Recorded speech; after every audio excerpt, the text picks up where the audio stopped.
that has all the elements of what globalization stands for.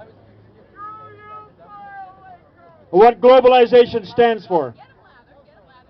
A multinational company that's been allowed to take over Inco, a Canadian icon, and suddenly say, by gosh, those nickel miners are paid more than we pay anywhere else in the world. How dare they?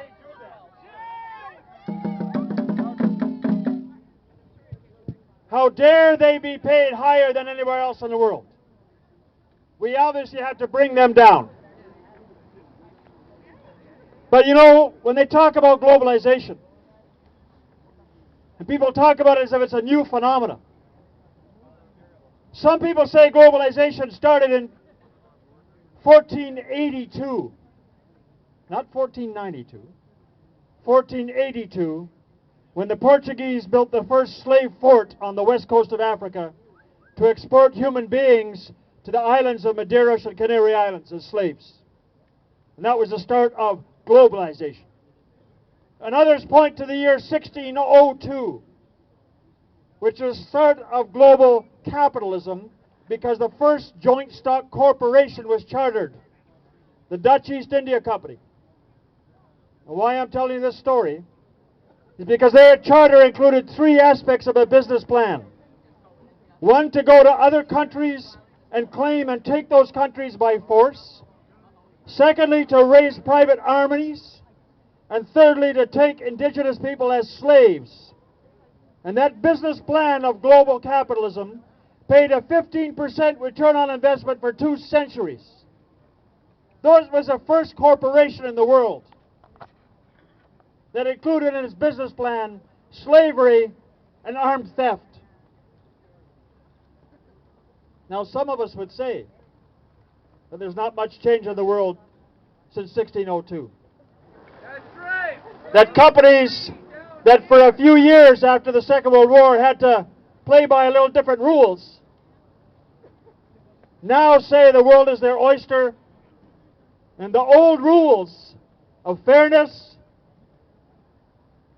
of a requirement that if you're in a country you have to respect the workers in that country and obey the laws of that country, that those rules will be swept aside and the new rules will be here. And that is, if they've got the power to drive down a group of workers, they'll do that. And it's not just workers who have a nickel bonus. It's not just workers who earn good wages, because their value added that they create is tremendous. It's the same mentality that says in the country of Haiti, the poorest country in the Western Hemisphere, that when there was a plan, according to legislation 3 months ago, to raise the minimum wage from $2 a day. Think about that. $2 a day. Absolute destitution. And to raise that minimum wage to $3 a day. That the corporations operating in Haiti said to the government, you cannot do that. That will create terrible stresses on the economy. Now, could you imagine corporations and employers saying that raising people from absolute starvation to a tiny bit above starvation is the wrong thing to do? That's the same mentality that Valley has brought to Inco and brought to Sudbury and brought to the Nickel Basin that creates the wealth in this country. You look a little bit farther down, my sisters and brothers, and I said welcome to Toronto. Some of you think about Toronto being those bank towers and those stockbrokers down on Bay Street. And it's true that they say Toronto generates 20% of the wealth of this country. We don't do that, because a lot of the wealth that flows through there comes from Sudbury, comes from Thunder Bay, comes from Kapuskasing, comes from Sault Ste. Marie. And the head office is there, just suck that money down.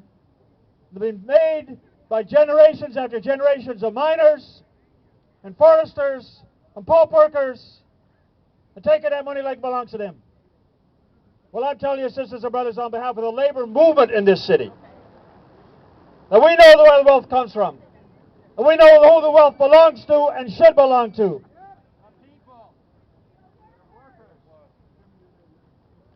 Oh, somebody wants to suggest who it should belong to? So who should it belong to? Who creates the wealth? Who's got the power?